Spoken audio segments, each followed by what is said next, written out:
नमस्कार दोस्तों, कैसे हैं आप लोग। तो आशा करता हूं कि आप लोगों की जो यूपीपीसीएस प्री 2025 की जो प्रिपरेशन है एकदम बेस्ट चल रही होगी। तो अब टाइम है आप लोगों का रिवीजन करने का। तो हम इस वीडियो के अंदर हम यूपीपीसीएस प्री 2025 के लिए प्रैक्टिस सेट 8 को कंप्लीट करेंगे और इस सेट के अंदर हम इंडियन पॉलिटी के 25 पीआई क्विज करने वाले हैं। आप लोग जानते हो इंडियन पॉलिटी काफी इंपॉर्टेंट सब्जेक्ट है। यहाँ से डायरेक्टली 15 से 18 क्वेश्चंस पूछे जाते हैं। तो इसलिए जितना ज्यादा हो सकता है आप इंडियन पॉलिटी के क्वेश्चंस को रिवाइज कीजिए। इस वीडियो के अंदर हम ओनली 25 पीआई क्विज करवाएंगे, लेकिन जो 25 है क्वालिटी कम, क्वांटिटी कम है, लेकिन क्वालिटी बहुत बढ़िया है। ठीक है, जो क्वेश्चंस है बहुत ही बेहतरीन क्वेश्चंस है। आप एक बार कंप्लीट कर लीजिए, मुश्किल से 30 से 35 मिनट लगेंगे, लेकिन आपको वीडियो देख के बिल्कुल रिग्रेट नहीं होगा। ठीक है, तो क्वेश्चन स्टार्ट करते हैं बिना किसी टाइम वेस्ट करते हुए। जो कि पहला क्वेश्चन जो कि यूपीपीसीएस प्री 2021 में आ चुका है, पढ़िए। Which one of the following is not correctly match. तो आपके पास 4 पेयर हैं, आपको ये बताना है कि कौन सा पेयर करेक्ट नहीं है। ठीक है, नॉट करेक्ट की बात कर रहा है। तो यहाँ पर है प्रोविजंस और सोर्सेस। तो पहला है fundamental right, USA, directive principle state policy, Ireland, residual power of centre Australia and emergency power मतलब जर्मनी से। तो कौन सा स्टेटमेंट गलत है, कौन सा पेयर गलत है? आप बोलोगे ऑप्शन सी गलत है। क्यों? क्योंकि रेसिडुअल पावर ऑफ सेंटर है, रेसिडुअल पावर ऑफ सेंटर हमने ऑस्ट्रेलिया से बोरो नहीं किया, हमने बोरो किया है कहां से? कनाडा से। ठीक है सर, तो ध्यान रखना जो रेसिडुअल पावर ऑफ सेंटर है वो कहां से हमने बोरो किया है? कनाडा से बोरो किया है। हमने ऑस्ट्रेलिया से 3 चीजें बोरो की है, 3 प्रोविजंस को हमने बोरो किया है फ्रॉम ऑस्ट्रेलिया। वो कौन सी है? पहले आपका कंकरेंट लिस्ट, फिर दूसरी ज्वाइंट सिटिंग, दूसरी कौन सी है सर? ज्वाइंट सिटिंग, और तीसरी क्या है? Freedom of trade, commerce and intercourse. ठीक है सर, क्या है तीसरा? Freedom of trade, commerce and intercourse. आप लोगों ने ये पढ़ रखा होगा। ठीक है सर, तो जितनी ज्यादा कर सकते हो रिवाइज करो। ठीक है, इसको करते हैं क्लीन। अब करते हैं हम क्वेश्चन नंबर 2। इंपॉर्टेंट है, यूपीआरओ एआरओ प्री री एग्जाम 2016 में पूछा गया है। पढ़िए, which one among the following is not correctly match. आपसे फिर से 4 ऑप्शंस है, 4 पेयर हैं, आपको ये बताना है कि कौन सा पेयर करेक्टली मैच नहीं है। तो सिटीजनशिप पार्ट 2 के अंदर, the union territory part 7, the municipalities part 9 का ए, और इलेक्शन पार्ट 15। तो इसका ऑप्शन कौन सा गलत है? तो ध्यान रखना ये ऑप्शन नंबर बी। ये पेयर है, जो यूनियन टेरिटरी है वो पार्ट 7 में नहीं बल्कि पार्ट 8 में आती है। तो ध्यान रखना ये यूटीज है, यूटीज किस पार्ट के अंदर मेंशन है? पार्ट 8 के अंदर मेंशन है। एक क्वेश्चन पूछा जाता है कि पार्ट 7 ऐसे लिख लो, पार्ट 7 को रेपेल कर दिया गया है। क्या कर दिया गया था सर? रेपेल कर दिया गया था। रेपेल की स्पेलिंग देख रहे हो, स्पेलिंग का याद रखना। पार्ट 7 को रेपेल कर दिया गया था, एबोलिश कर दिया गया था, डिलीट कर दिया गया था किस कॉन्स्टिट्यूशन अमेंडमेंट एक्ट के द्वारा? एक काफी बार क्वेश्चन पूछा जा चुका है। तो ध्यान रखना पार्ट 7 को रिपील कर दिया गया था 7th कॉन्स्टिट्यूशन अमेंडमेंट एक्ट के द्वारा। ठीक है सर, इसको करते हैं इरेज। अब हम करेंगे यूपीपीसीएस प्री 1999 का क्वेश्चन पुराना है लेकिन अच्छा क्वेश्चन है। पढ़िए, match list 1 and list 2, select the correct answer from the code given below. तो लिस्ट 1 के अंदर शेड्यूल दे रखे हैं और लिस्ट 2 के अंदर सब्जेक्ट मैटर है। तो आपको बताना है कि कौन सा सब्जेक्ट मैटर किस शेड्यूल के अंदर मेंशन आता है। ठीक है, तो पहला है 4th, फिर है 6th, 8th और 9th। तो ध्यान रखना 4th के अंदर है council of minister. Schedule 4th के अंदर क्या है? 4th के अंदर है reservation of seats for the Rajya Sabha, for the council of state. ठीक है, 6th के अंदर क्या है? आप बोलोगे 6th के अंदर है ट्राइबल एरियाज। फिर 8th के अंदर है ऑफिशियल लैंग्वेजेस। फिर 9th के अंदर है लैंड रिफॉर्म। ठीक है सर, तो ध्यान रखना 4th के अंदर reservation of the seats for the Rajya Sabha, for the council of state, 6th के अंदर ट्राइबल एरिया, 8th के अंदर ऑफिशियल लैंग्वेजेस हैं और 9th के अंदर लैंड रिफॉर्म है। एक क्वेश्चन आता है खासकर 9th शेड्यूल से रिलेटेड। कैसे क्वेश्चन पूछा जाता है कि 9th शेड्यूल को किस कॉन्स्टिट्यूशन अमेंडमेंट एक्ट के द्वारा ऐड किया गया है? तो ध्यान रखना ये ऐड किया गया है फर्स्ट कॉन्स्टिट्यूशन अमेंडमेंट एक्ट के द्वारा। मैं आपको एक चीज बताता हूँ, मैंने अपने मतलब चैनल में आप जाओगे तो वहां पर एक प्ले लिस्ट है, देखना आप पॉलिटी करके, पॉलिटी, ठीक है, पॉलिटी के मैंने बहुत सारे क्वेश्चंस करवा रखे हैं, खासकर कॉन्स्टिट्यूशन अमेंडमेंट से रिलेटेड 35 पीआईक्यूज करवा रखे हैं। अगर आपने वो 35 पीआईक्यूज पढ़ लिए तो मैं वादा कर रहा हूँ कि कॉन्स्टिट्यूशन अमेंडमेंट से रिलेटेड कोई क्वेश्चन आपसे बाहर नहीं जाएगा, बाहर से नहीं पूछा जाएगा, ठीक है। तो वीडियो काफी इंपॉर्टेंट है, एक बार वीडियो कंप्लीट कर लीजिएगा। 35 पीआईक्यूज करवा रखे हैं रिलेटेड टू कॉन्स्टिट्यूशन अमेंडमेंट, ठीक है। इसको करते हैं रेस। अब करते हैं क्वेश्चन नंबर 4 जो कि 2 बार एग्जाम में पूछा गया है। पढ़िए, which one of the following article of the Indian constitution provide all India services. तो आपसे ये क्वेश्चन पूछा जा रहा है कि ऑल इंडिया सर्विसेज किस आर्टिकल के अंदर मेंशन है? तो सिंपल सी बात है, आप बोलोगे आर्टिकल 312, ठीक है। हम जल्दी जल्दी से कंप्लीट कर लेते हैं क्योंकि आपके पास इतना समय नहीं है, और भी सब्जेक्ट्स हैं जो आपको पढ़ना है, ठीक है। यूपी पीसीएस प्री 2020 के अंदर तो लिस्ट 1 के अंदर आर्टिकल्स है और लिस्ट 2 के अंदर प्रोविजंस है। तो आपको बताना है कि कौन सा प्रोविजन किस आर्टिकल के अंदर मेंशन है। तो सबसे पहले आर्टिकल 61, तो आर्टिकल 61 है इम्पीचमेंट ऑफ प्रेसिडेंट। काफी बार क्वेश्चन पूछा गया, ध्यान रखना आर्टिकल 61 के अंदर इम्पीचमेंट ऑफ प्रेसिडेंट। फिर आर्टिकल 67 का sub clause B, article 67 B, तो वो है रिमूवल ऑफ वाइस प्रेसिडेंट। फिर आर्टिकल 94, आर्टिकल 94 रिलेटेड है रिमूवल ऑफ स्पीकर, और आर्टिकल 90 किस रिलेटेड है removal of deputy chairman of Rajya Sabha, ठीक है सर। इसको इरेज करते हैं, एक बार फिर से पढ़ो। Article 61 impeachment of president, article 67 का B removal of vice president, article 94 removal of speaker and article 90 removal of deputy chairman of Rajya Sabha. इरेज। नेक्स्ट क्वेश्चन जो कि RS-RTS 2013 में पूछा गया है, काफी इंपॉर्टेंट क्वेश्चन है। कोड था नहीं, मतलब कोड को लिखने के लिए इतना स्पेस नहीं था तो इसलिए मैंने छोड़ दिया, ठीक है। और वैसे भी आप रिवीजन कर रहे हो तो कोड का कोई मतलब नहीं बनता। तो लिस्ट 1 के अंदर आर्टिकल है और लिस्ट 2 के अंदर प्रोविजन है। तो ध्यान रखना, जरूरी नहीं है कि आपसे डायरेक्टली मैच करने के लिए बोला जाए। ये भी पूछा जा सकता है कि आर्टिकल 226 में क्या है, डायरेक्टली आर्टिकल 222 में क्या है, ठीक है सर। तो इसलिए ध्यान से पढ़ना हर एक क्वेश्चन। तो आर्टिकल 215 में 215 में कौन सा प्रोविजन आता है? तो ध्यान रखिएगा आर्टिकल 215 में आता है high court to be court of record, ठीक है। आर्टिकल 222 में आर्टिकल 222 के अंदर है ट्रांसफर ऑफ जजेस from one high court to another, मतलब आर्टिकल 222 में ट्रांसफर ऑफ जज from one high court to another high court. Article 226 में आर्टिकल 226 किसके साथ डील करती है? आर्टिकल 226 डील करती है हाई कोर्ट के रिट्स पावर के साथ, ठीक है। मतलब सुप्रीम जो हाई कोर्ट है वो अपनी रिट्स को इशू कर सकता है। 21 आर्टिकल के अंदर मेंशन है आर्टिकल 226 के अंदर, ठीक है। अब जो सुप्रीम कोर्ट है, सुप्रीम कोर्ट निकला था, तो सुप्रीम कोर्ट अपने रिट्स को इशू कर सकता है, बोलो यस कर सकता है। किस आर्टिकल के अंदर? तो ध्यान रखना वो आर्टिकल 32 के अंदर, ठीक है। आर्टिकल 227 ये है आपका power of superintendence over all courts by the high court, ठीक है। इसको करते हैं हम इरेज। अब करते हैं हम नेक्स्ट क्वेश्चन जो कि यूपी पीसीएस प्री 2009 में पूछा गया है, पुराना क्वेश्चन है लेकिन अच्छा क्वेश्चन है। पढ़िए, consider the following statement in regarding to the preamble of the constitution and select the correct one using the code given below. तो आपके पास 4 स्टेटमेंट है रिलेटेड टू प्रीम्बल से रिलेटेड 4 स्टेटमेंट है, तो आपको बताना है कि कौन सा स्टेटमेंट सही है, ठीक है। तो पहला है the objective resolution by the Jawaharlal Nehru finally become preamble. Okay, it is not justiciable. Third, it cannot be amended. और fourth क्या है? Preamble cannot override the specific provision of the constitution.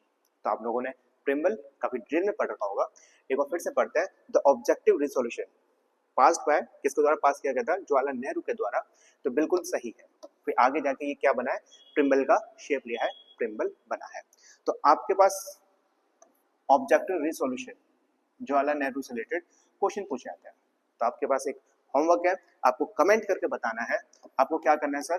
Comment करना है कि जवाहरलाल नेहरू जी के द्वारा objective सी solution को कब लाया गया था, कब इंट्रोड्यूस किया गया था। ठीक है, तो ये कमेंट करके बताइए। इट इज नॉट जस्टिशिएबल, तो ये स्टेटमेंट भी एकदम सही है। तो दोनों स्टेटमेंट ध्यान रखना, जो प्रिम्बल है वो नॉन जस्टिशिएबल है। ठीक है, मतलब प्रिम्बल को लेके आप किसी कोर्ट के अंदर नहीं कह सकते।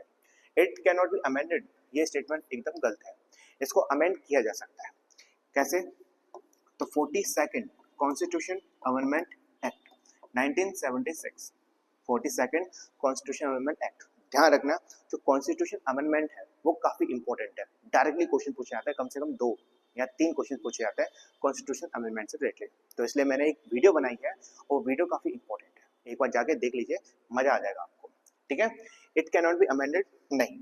42nd कॉन्स्टिट्यूशन अमेंडमेंट एक्ट 1976 में प्रिम्बल के अंदर 3 टर्म्स को, कितने?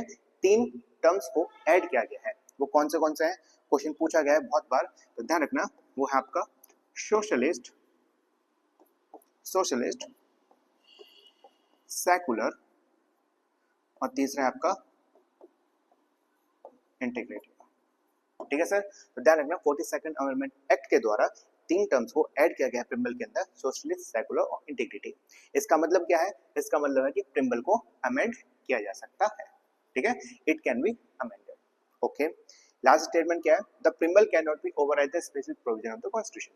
ये स्टेटमेंट भी एकदम सही है। तो 1, 2, 4, तो 1, 2 एंड 4 ऑप्शन नंबर बी। ठीक है सर, इसको करते हैं इरेज। अब हम करते हैं क्वेश्चन नंबर 8, जो कि यूपीपीसीएस 3 2020 में आया है। पढ़िए, given below are the 2 statement, one is levelled as assertion and other as a reason. तो आपके पास असर्शन और रीजन है, आपको बताना है कि क्या सही है। ठीक है, तो assertion Indian federalism is called quasi federal, आप बोलोगे ये स्टेटमेंट एकदम सही है। तो ध्यान रखना, एक थे केसी वेरे। ठीक है, तो केसी वेरे के द्वारा एक पर्सनैलिटी है, उन्होंने कहा था कि जो इंडियन कॉन्स्टिट्यूशन है वो क्या है? क्वासी फेडरल है। काफी बार पूछा गया, डायरेक्टली पूछा जाता है कि किसके द्वारा इंडियन कॉन्स्टिट्यूशन को क्वासी फेडरलिज्म, क्वासी फेडरल कहा गया है। तो ध्यान रखना, केसी वेरे के द्वारा। तो ये स्टेटमेंट एकदम सही है। आगे क्या बोल रखा है? India has an independent judiciary with the power of judicial review. आप बोलो बिल्कुल सही है, जुडिशियल रिव्यू हमारे में है और इंडिपेंडेंट जुडिशरी भी है, सुप्रीम कोर्ट और हाई कोर्ट। ठीक है, तो ये दोनों के दोनों स्टेटमेंट सही है। लेकिन क्या रीजन, मतलब जो आर है, रीजन सही है असर्शन का, एक्सप्लेनेशन सही है? आप बोलोगे नहीं, दोनों स्टेटमेंट सही है, लेकिन जो रीजन है वो एक्सप्लेनेशन नहीं करता एक को, तो मतलब ऑप्शन नंबर बी। स्टेटमेंट दोनों सही है। ठीक है, इसको करते हैं इरेज। हम यहाँ पर क्या कर रहे हैं? आप रिवीजन कर रहे हो, तो जितनी जल्दी आप क्वेश्चंस को करोगे उतना ज़्यादा अच्छा है। मैंने अपनी जो प्रीवियस वीडियो के अंदर, जो अपने प्रीवियस मैंने प्रैक्टिस सेट करवाए, उसके अंदर मैंने हर एक छोटे एक क्वेश्चन को काफ़ी डिटेल में पढ़ाया है। ठीक है, तो यहाँ पर मैं पढ़ा नहीं रहा, आपको बस क्वेश्चंस का रिवीजन करवा रहा हूँ, इसलिए जल्दी जल्दी हम क्वेश्चन कर रहे हैं। ठीक है, ओके। क्वेश्चन 9th यूपीपीसीएस 3 2020 में पूछा गया है, which of the following is not possible by the law of parliament under article 3 of the constitution. ठीक है, तो ये बताना है आर्टिकल 3 में पार्लियामेंट के पास कौन से अधिकार है। सिंपल सी भाषा, फॉर्मेशन ऑफ न्यू स्टेट, आप बोलोगे बिल्कुल सही है, फॉर्मेशन ऑफ न्यू स्टेट कर सकता है। Alteration of the area of the state, बिल्कुल सही है। सी क्या बोल रहा है? Alteration of the boundary of the state, बिल्कुल सही है। एडमिशन ऑफ न्यू स्टेट, नहीं, ये गलत है। एक और प्रोविजन है, क्या है? Alteration of name of any state. ठीक है सर, तो ये चीज है। ठीक है, तो पार्लियामेंट के पास आर्टिकल 3 में क्या क्या कर सकता है, क्या क्या उसके पास पावर है, क्या क्या अधिकार है।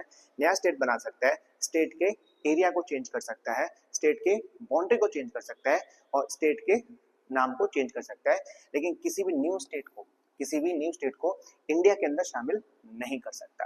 ठीक है, तो ऑप्शन नंबर डी गलत है। अब बात करते हैं क्वेश्चन नंबर 10th की, काफी बार पूछा गया है, पढ़िए। Which one of the following rights was described as a Dr. Bhimrao Ambedkar as the heart and the soul of the Constitution? ठीक है, तो कौन सा राइट है जो डॉक्टर भीमराव अंबेडकर के द्वारा heart and the soul of the constitution कहा है? तो आपके पास है 4 ऑप्शंस। इसका ऑप्शन मतलब right to freedom of religion, right to property, right to equality और राइट टू कॉन्स्टिट्यूशन रेमेडीज। तो इसका सही आंसर क्या है? Option number D. ठीक है, कभी कभी आपको डायरेक्ट आर्टिकल दे दिया जाता है, तो ये किस आर्टिकल में है, तो ध्यान रखना यह आर्टिकल 32, आर्टिकल 32 के अंदर है right to constitutional remedies. Clean करते हैं। बीपीएससी में पूछा क्या question, choose the fundamental rights available to Indian citizens but not to aliens. आप लोग जानते हो जो फंडामेंटल राइट्स है, जो फंडामेंटल राइट्स हैं वो कुछ फंडामेंटल राइट्स हैं जो सिटीजन्स के लिए अवेलेबल है, और कुछ ऐसे फंडामेंटल राइट्स हैं जो विदेशियों के लिए भी, फॉरेनर्स के लिए भी और एलियंस के लिए भी अवेलेबल है। तो मैं आपको आर्टिकल्स बता रहा हूँ, चलो मैं राइट्स बता देता हूँ कौन से राइट्स हैं जो अवेलेबल है, जो कि अवेलेबल है ओनली टू द सिटीजन्स। ठीक है सर, तो मैं कुछ आर्टिकल्स बताऊंगा, उन आर्टिकल्स में आपने पढ़ रखा होगा आर्टिकल्स उसके अंदर राइट्स, तो ध्यान रखना कौन से राइट्स है। मैं आर्टिकल्स बता रहा हूँ, उन आर्टिकल्स में कौन से राइट्स हैं जो कि ओनली सिटीजन्स के लिए अवेलेबल है। तो वह है आपका 15, 16, 19, 29 एंड 30। तो ध्यान रखना 5 आर्टिकल्स हैं, इन आर्टिकल्स के अंदर जो राइट्स है, ठीक है, वो इंडियन सिटीजन्स के लिए ही अवेलेबल है, वो विदेशियों के लिए नहीं है, फॉरेनर्स के लिए अवेलेबल नहीं है, एलियंस के लिए अवेलेबल नहीं है। 15, 16, 19, 29 एंड 30 पढ़ो। Freedom of speech and the expression, आप बोलो यस, ये एकदम सही है। क्यों? क्योंकि आर्टिकल 19 के अंदर आता है, आर्टिकल 19 के अंदर, तो ये आर्टिकल 19 सही है। आगे पढ़ो, equality before the law, equality before the law, ये हमारे आर्टिकल 14 के अंदर है। आर्टिकल 14 आता है नहीं, तो 1 आता है, सेकंड अवेलेबल नहीं है। ठीक है। राइट ऑफ माइनॉरिटीज, तो right of minorities article 29 and 30, article 29 और 30 रिलेट करता है किससे, राइट ऑफ माइनॉरिटीज। तो ये स्टेटमेंट एकदम सही है, किससे, ये 29 एंड 30। ठीक है। फोर्थ पढ़ो, protection of life and liberty, ये गलत है, क्योंकि protection of life and liberty किस आर्टिकल के अंदर मेंशन है, तो ध्यान रखना ये आर्टिकल 21। ठीक है सर, तो ये राइट्स इंपॉर्टेंट है, 15, 16, 19, 29, 30, ये राइट्स, ये आर्टिकल्स ओनली इंडियन सिटीजन्स के लिए अवेलेबल है, विदेशियों के लिए नहीं है, एलियंस के लिए नहीं है। तो इसका सही आंसर क्या है, 1 एंड 3 ऑप्शन नंबर ए। इसको करते हैं क्लीन। हाँ भाई, अब मैं आपको पढ़ा रहा हूँ, अब मुझे नहीं पता मैं कैसे पढ़ाता हूँ, अभी मैंने पढ़ाना स्टार्ट किया है, अभी भी मैंने चैनल को क्रिएट किया है, अभी मैंने स्टार्ट किया है पढ़ना, अपनी मैंने जर्नी स्टार्ट किया है। उससे पहले मैंने 2 बार पीसीएस के पेपर दे रखे हैं, मेंस दिया हुआ है, एक बार मैंने आईएएस का मेन दिया हुआ है, लेकिन फेल हो गए। ठीक है, उसमें बहुत बड़ी फेल था है। तो अब मैंने क्या किया, पढ़ाई छोड़ी, मतलब आप पढ़ेंगे नहीं, हम पढ़ाना शुरू करेंगे। ठीक है, तो जैसे आप हो, आप भी एक स्टूडेंट हो और मैं भी एक स्टूडेंट ही हूँ। ठीक है, लेकिन मैं 1-2 साल से पेपर नहीं दिया, वो अलग बात है, तो डिप्रेशन में चले गया था। अब क्या है सर, अब आपकी सपोर्ट की आवश्यकता है। सपोर्ट कैसे कर सकते हो, सब्सक्राइब, लाइक, शेयर और कमेंट करके। मैं मानता हूँ कि मेरे अंदर बहुत सारी कमियां हैं, मैं इतना अच्छा टीचर नहीं हूँ जितना दूसरे पढ़ाते हैं, आई एक्सेप्ट। ठीक है, लेकिन अगर आप चाहो तो कर सकते हैं। देखो, हर चीज जो सक्सेस होती है ना, वो 50-50 होती है, 50 होती है भगवान के पास। ठीक है, जो भगवान करना चाहते हैं वही होगा, जो ईश्वर करना चाहते हैं वही होगा, और 50 होती है अपनी खुद की मेहनत के ऊपर। तो मैंने मेहनत करी, लेकिन सफलता असफलता ही मिली, कोई दिक्कत नहीं है। लेकिन अब जो मेहनत कर रहा हूँ, मतलब जो टीचिंग लाइन में, जो यूट्यूब पर मैं अपना जो चैनल चला रहा हूँ, वो अब आपके ऊपर डिपेंड करता है। वो भगवान के ऊपर किया, नो डाउट 50% ईश्वर के ऊपर है और 50% आपके ऊपर है। तो एक स्टूडेंट दूसरे स्टूडेंट से रिक्वेस्ट कर रहा है, प्लीज अगर आपको अच्छा लगता है वीडियो, अगर आपको लगता है कि हाँ इस लड़के के अंदर पोटेंशियल है, तो आप प्लीज लाइक, शेयर, सब्सक्राइब और कमेंट जरूर कीजिए। तो मैं चाहता हूँ कि इस वीडियो पर कम से कम, ज़्यादा नहीं, मैं ज़्यादा नहीं मांगता, ओनली 50 सब्सक्राइबर आ जाए। कितने सर, ओनली 50 सब्सक्राइबर, ये हमारा टारगेट है। तो प्लीज़ आप लोगों से रिक्वेस्ट है, इस वीडियो में कम से कम 50 सब्सक्राइबर दिलवा दो मेरे को। ठीक है, और जो बड़े बड़े टीचर्स होते हैं वो कम से कम 1-2 हज़ार का टारगेट रखते हैं, लेकिन मैं छोटा सा इंसान हूँ, इसलिए 50 सब्सक्राइबर प्लीज़ यार। ठीक है, प्लीज़, है ना। चलो ठीक है, बहुत हो गया टाइम वेस्ट। अब बात करते हैं क्वेश्चन नंबर 12, यूपीपीसीएस प्री 2017 में पूछा गया है question, which of the following is not the objective of directive principle state policy. तो आपके पास 4 स्टेटमेंट है, तो आपको बताना है कि कौन सा स्टेटमेंट डायरेक्टिव प्रिंसिपल का ऑब्जेक्टिव नहीं है। ठीक है, पहला है to establish the welfare state, to ensure the social economic welfare, to promote the international peace and security, और चौथा क्या है, to establish a religious state. तो ये है ऑप्शन नंबर डी। ठीक है, तो डायरेक्टिव प्रिंसिपल का ये प्रोविजन नहीं है, रिलीजियस स्टेट बनाना हमारा नहीं है। जो हमारा इंडिया है वो कैसा है, सेकुलर स्टेट है, हर एक स्टेट को हर एक रिलीजन को इक्वली सपोर्ट किया जाएगा। Question number 13 UP BEO pre 2019 में पूछा गया है, पढ़िए।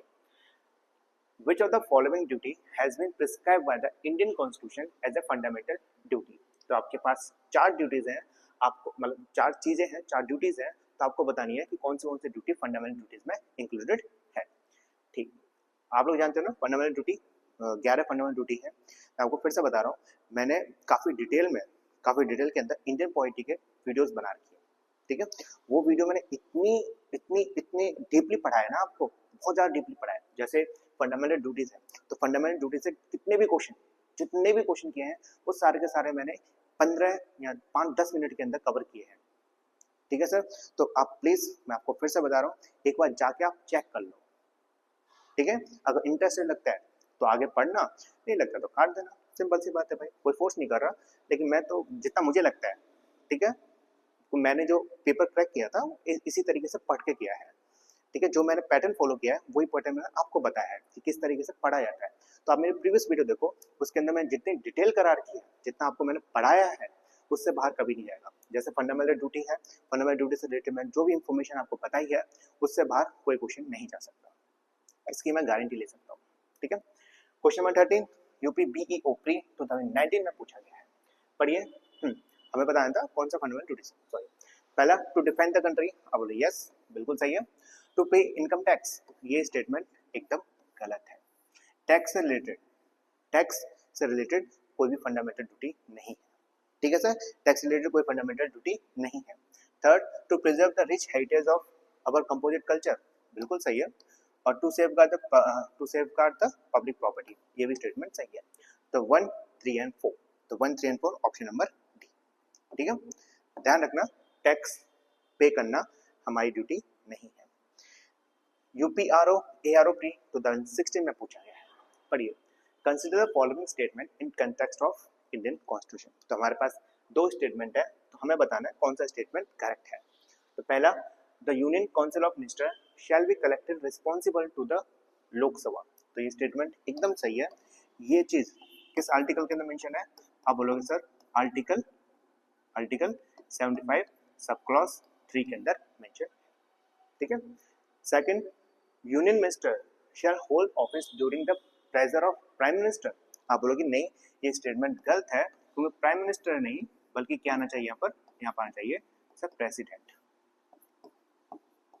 क्या आना चाहिए सर, प्रेसिडेंट आना चाहिए। अब पर नहीं वाला स्टेटमेंट, ये union minister shall hold office during the pleasure of president, तो ये स्टेटमेंट गलत होता है।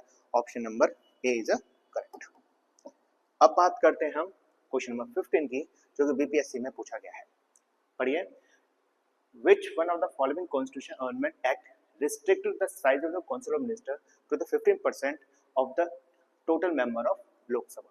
क्या बोल रखा है कि जो काउंसिल ऑफ मिनिस्टर है, उसका जो साइज है, काउंसिल ऑफ मिनिस्टर के अंदर कितने लोग होंगे, कितने मेंबर्स प्रेजेंट होंगे, वो कितने होंगे, वो होंगे 15% of total strength of Lok Sabha.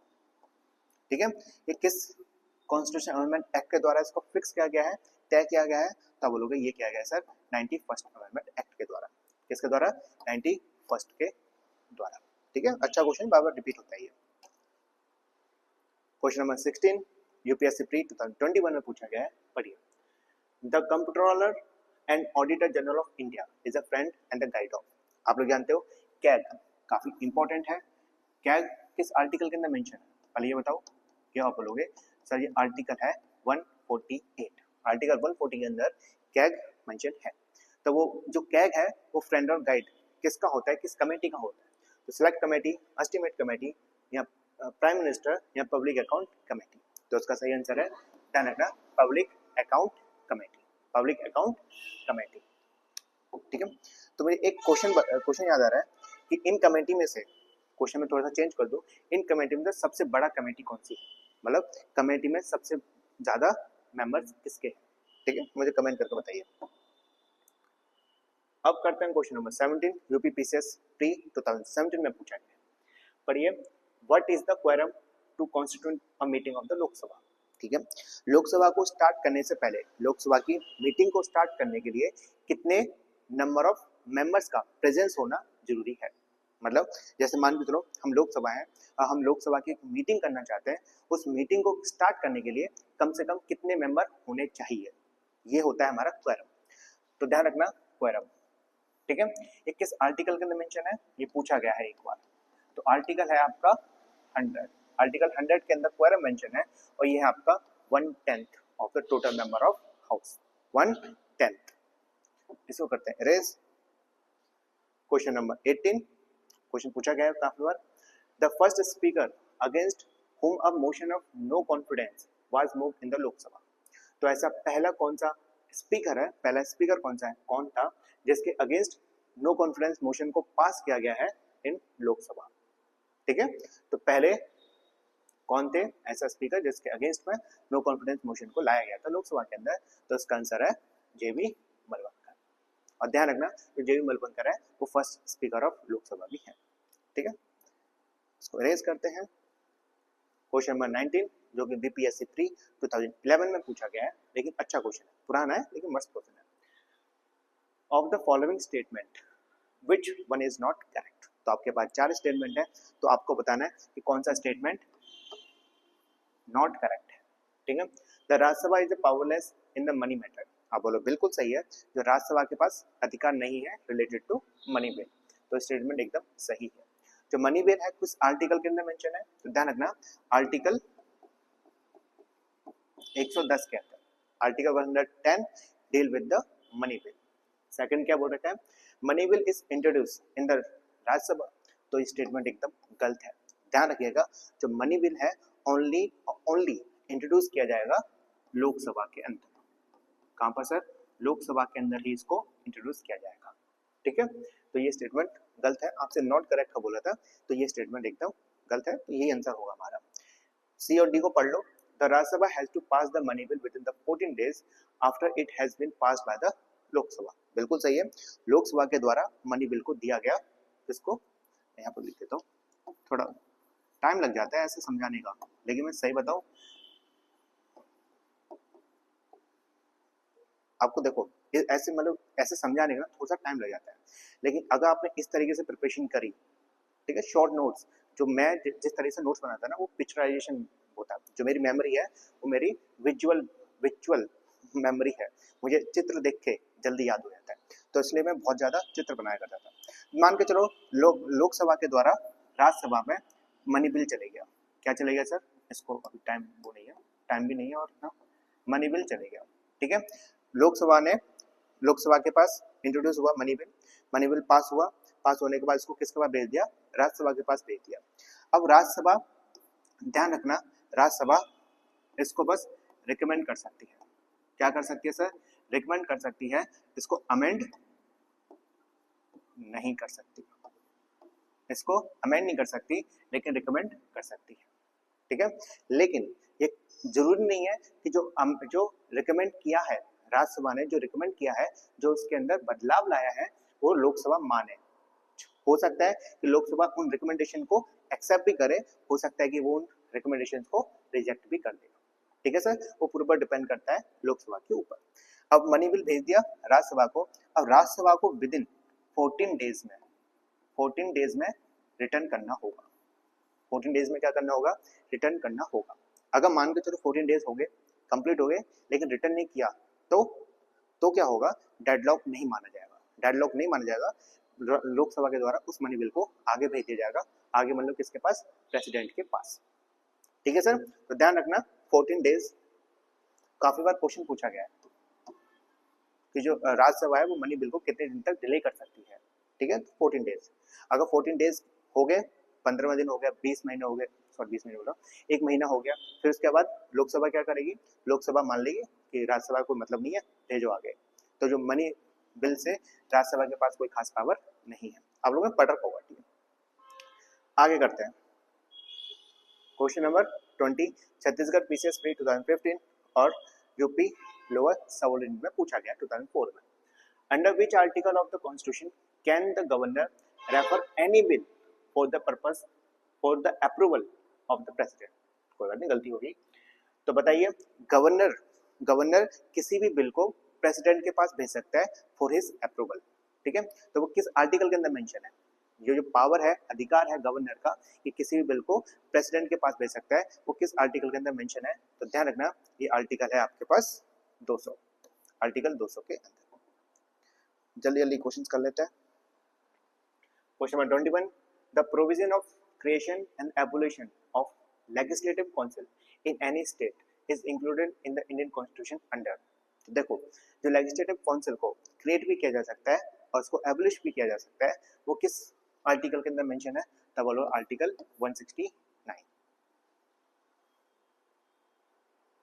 22, under which of the following article the president of India can suspend the enforcement of the fundamental rights except article 20 and 21।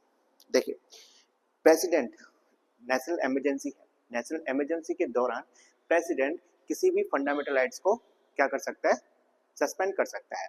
बस ऐसे दो आर्टिकल्स हैं जिसको सस्पेंड नहीं किया जा सकता, आर्टिकल 20 एंड 21। कभी कभार यहाँ से क्वेश्चन पूछा जाता है, ठीक है, कभी कभार कहाँ से क्वेश्चन पूछा जाता है, 20 और 21 से क्वेश्चन पूछा जाता है। कैसे क्वेश्चन पूछा जाता है कि during the national emergency the president of India can not suspend the fundamental rights. तो कौन से दो ऐसे फंडामेंटल राइट्स हैं जो प्रेसिडेंट इमरजेंसी के दौरान क्या नहीं कर सकता, क्या नहीं कर सकता मैं बोल रहा हूँ, शब्दों को बोल रहा हूँ, क्या नहीं कर सकता, सस्पेंड नहीं कर सकता, वो आर्टिकल 20 और 21। तो ये पावर है, जो अधिकार है, वो किस आर्टिकल के अंदर है, तो आर्टिकल 359, ठीक है सर। देखो ऐसा है, मुझे थोड़ी सी ना, मतलब मैं बहुत ज़्यादा इंट्रोवर्ट नेचर का हूँ, ये पर ज़्यादा बोला नहीं जाता, ठीक है, तो इसलिए मैं कभी कभी शब्दों को भूल जाता हूँ, उसके लिए माफ़ी मांगता हूँ, ठीक हो जाता है यार, okay. Article question number 23, who said the emergency power of the president is a fraud with the constitution. ठीक है, क्या बोल रखा है कि प्रेसिडेंट की जो इमरजेंसी पावर है वो कॉन्स्टिट्यूशन के साथ फ्रॉड है। तो किसने कहा है, तो ध्यान रखना, ये है के.एम. नामवियर के द्वारा, के.एम. नामवियर के द्वारा कहा है कि प्रेसिडेंट की जो इमरजेंसी है, इमरजेंसी पावर्स है, वो कॉन्स्टिट्यूशन के साथ क्या है, फ्रॉड है। क्वेश्चन नंबर 24, यूपीआरओ एआरओ मेंस 2016 में पूछा गया है, which among the following is not correctly match। तो आपके पास 4 पेयर है, आपको बतानी है कि कौन सी बॉडी किस साल एस्टेब्लिश नहीं हुई, मतलब रॉन्ग पेयर आपको बताना है। तो पहला इंटरस्टेट काउंसिल 1990, बिल्कुल सही है। नेशनल डेवलपमेंट काउंसिल 1954, ये गलत है, क्यों, जो एनडीसी है, नेशनल डेवलपमेंट काउंसिल है, वो 1954 में नहीं, कब है, 1952 के अंदर, ठीक है। सेंट्रल विजिलेंस कमीशन 1964, बिल्कुल सही है। और national human right commission, rights in commission है, नेशनल ह्यूमन राइट कमीशन 1993, ये स्टेटमेंट सही है। तो ध्यान रखना, एनडीसी नेशनल डेवलपमेंट काउंसिल 1952 में। क्वेश्चन नंबर 25 इंपॉर्टेंट है, लास्ट क्वेश्चन है, पढ़िए। Which constitutional amendment reduce the voting age from 21 to 18 year. तो आपको बताना है किस कॉन्स्टिट्यूशन अमेंडमेंट एक्ट के द्वारा वोटिंग एज को 21 से 18 कर दिया गया था। तो आपके पास है 63rd, 62nd, 61st और 60 अमेंडमेंट। तो उसका सही आंसर क्या है, 61st। ध्यान रखना, 61st कॉन्स्टिट्यूशन अमेंडमेंट एक्ट 1989 के द्वारा जो वोटिंग एज थी, जो क्या थी सर, आपकी जो वोटिंग एज थी उसको 21 से रिड्यूस कर दिया गया 18 पर। क्या कर दिया गया, रिड्यूस कर दिया गया, ठीक है। इसको करते हैं इरेज। तो फिर से वही सर, आपके सपोर्ट की आवश्यकता है, लाइक शेयर और सब्सक्राइब, कमेंट कर दीजिए, और सब्सक्राइब मात्र 50। तो हमने 25 क्वेश्चंस कर लिया, आशा करता हूँ कि आप लोगों को पसंद आए हो, तो पसंद आए तो प्लीज सपोर्ट कीजिए। चलते हैं, ध्यान रखिएगा, पढ़ाई कीजिए। नमस्कार, सत श्री अकाल, खुदा हाफिज।